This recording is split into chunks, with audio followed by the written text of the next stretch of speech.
Hi Cindy, this is just for you. I'm just coming out of my house and there's what I look to the west of my yard. And then there's the garage and all my pots. Thank goodness for pots this year or I'd have nothing. Here is around the step, these flowers I got from Sandy. And then this pot on the house. This is a shade garden I'm working on with my hostas. And it's come along pretty good. The dogs like to lay there, sadly. Then this faces north, and this is the driveway where you drive into my house. I got a pond here. And there's some fish in it, but I'm having troubles keeping it clean this year, of course. Then there's the north side of my house. And I have this to the east.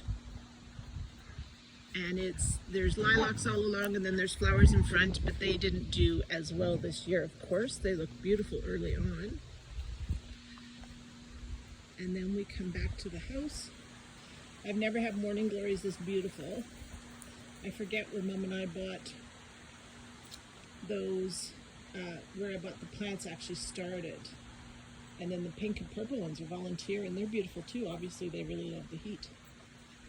And this is my front deck. I'm in the process of wanting to make this bigger, not the flower beds, the decks and things. Having less flower beds, especially if we're in a dry cycle. Across from the house, that's Veronica's dog barking. She wants to play fetch.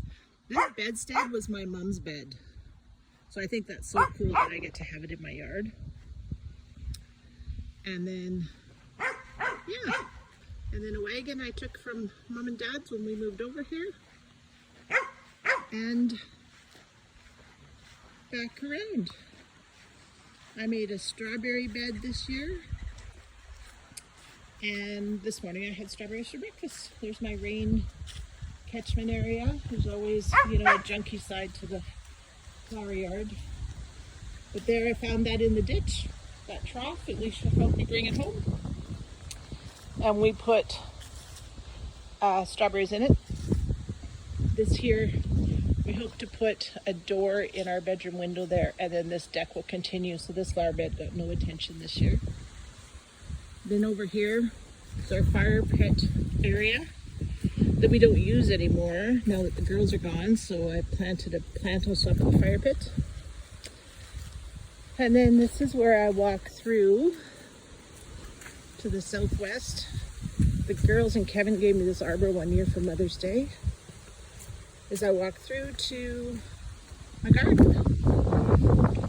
And there it is behind all these trees that Mom actually dug out of the ditch at Schritter's on the way to Castor many years ago. And there's my garden and my garden shed. And then quite by design, right beside my garden, oh, don't catch the weeds there. My garden is my chicken house. Because as I clean off my garden, I just feed it to my chickens. I've got 2 batches of chickens. These are my old laying hens. They're not even old, but on the other side, is my chicks, and they're just starting to lay, and I'm going to show you them because I have some pretty fancy ones. I've become the crazy chicken lady. Look at that gold one right there. Isn't she beautiful? But I don't know, anyways, that's the virtual tour of my yard. These trees I planted back here years ago from Grandma's yard. There's some more fancy ones underneath. I don't know if it's going to tune in. Oh, it's not going to. Oh, there. We focus now. There's some. Anyways, the back part of this isn't so good, but there's my yard. I hope you enjoyed the tour.